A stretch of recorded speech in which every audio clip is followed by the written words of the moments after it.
Hello and welcome. Now, I am Aziel, as always, and today's video is a, theory question because it's kind of late. Are female custodies better than sisters of battle? Now, here's the question I think needs asking there. I think that's the question. Are they better? Physically, yes. Okay. Physically, yes. They are better trained, they have better weapons. But are they actually better? Or are sisters of battle better?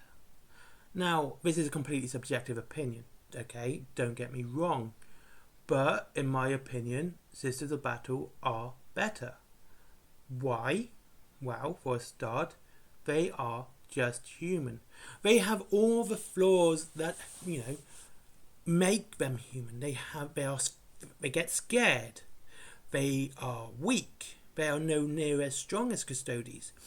They don't have the gene enhancements of custodes. But they still do everything, and more, by the way, that the custodes do. Without that. Actually, they do it in spite of those. They do. Think about it. Custodes have only been fighting again for, 200, 300 years? It's been a very short time since the Primarch returned and the custodes started to go across the battlefield again. Started to roam the galaxy again. Sisters of Battle have been doing this for 5,000, 6,000 years? Just going around kicking ass and doing everything absolutely badass as they could possibly be. And they don't do it with the brainwashing. They don't do it with the gene enhancements. If they go and fight, a Tyranid invasion, they're going to be scared. They're going to be frightened. Their faith is their crutch against fear.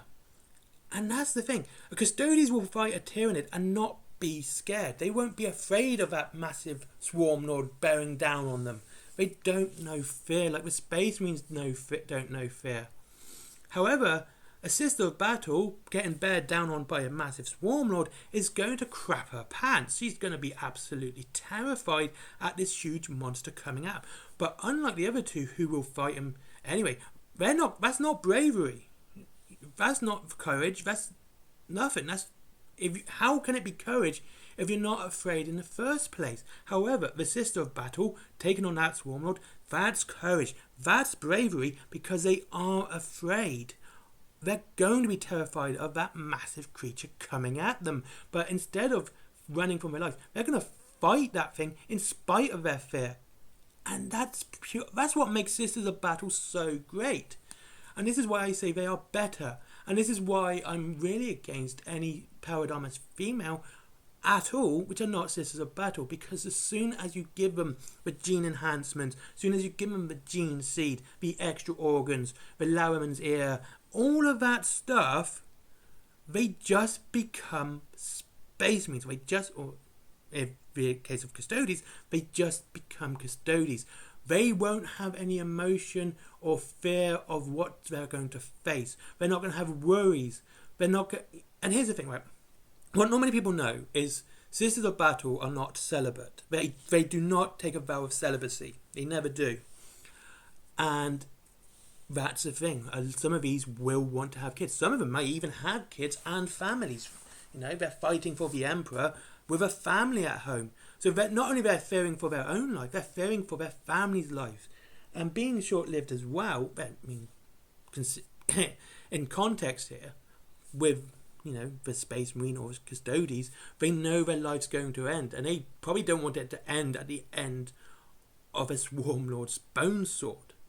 They probably want to end it, in old age with loved ones around them, people they know and care for. But they carry on fighting in spite of this. They are fighting because they believe in the Imperium, not because they're brainwashed to believe in the Imperium and the Emperor, because they genuinely do believe in them. They have this faith which is genuine because it's part of them. It's not something that's been, pushed into their brain to believe in the Imperium, or the constant brainwashing and hypnotherapy. I don't remember what they call it now. It's not that with them. It's them. It's their own belief. It's their own morals and their own personality and characteristics that makes them fight beyond fear, beyond anything else. And then when you go about how they fight like Space Marines. They use the same weapons and tank chassis as Space Marines with the rhinos. And these weapons, we know the law apparently is that, if a human fires a bolt gun, it's going to break their arm. They don't have that black carapace to help absorb that. It's still going to hurt when they fire that bolt gun. They're still going to feel it because they don't have the black carapace to absorb it or control the power armor like the Space Marines do. Everything they do is under their own steam as a human being. And that's a lot of this. When you take the humanity out of it and you make, brand new superhumans, transhumans, you always, in any narrative, in any fiction or any intellectual property, you have a fear of taking away the humanity. Very few times can you see a superhuman but actually is human, has the same fears as us, has the same worries as us. Superman is probably one of the best examples of this. It's one of his reasons he doesn't kill. He has compassions for humans. He thinks about saving humans first and foremost, and he worries about Lois Lane, his wife. These are very human attributes. Space Marines don't have this. Custodes don't have this. The Sisters of Battle do. And honestly, all of that just makes them better than anything else. Soon as I read the female Custodes bit, my mind went to the Sisters of Battle are still better. They are better. You wouldn't say an athlete on steroids was better than an athlete who didn't take steroids, because you consider the guy who took the steroids as a cheater.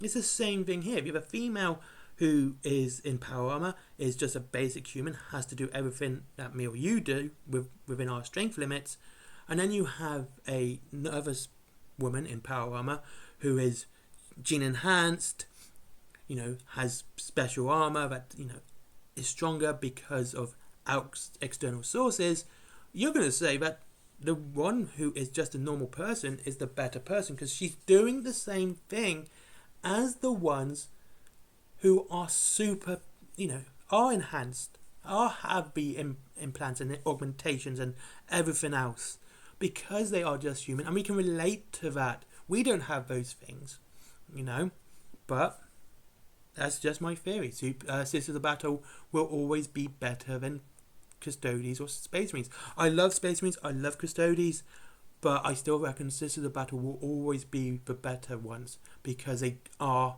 just human. Anyway, thank you very much for watching this video. I do hope you enjoyed it.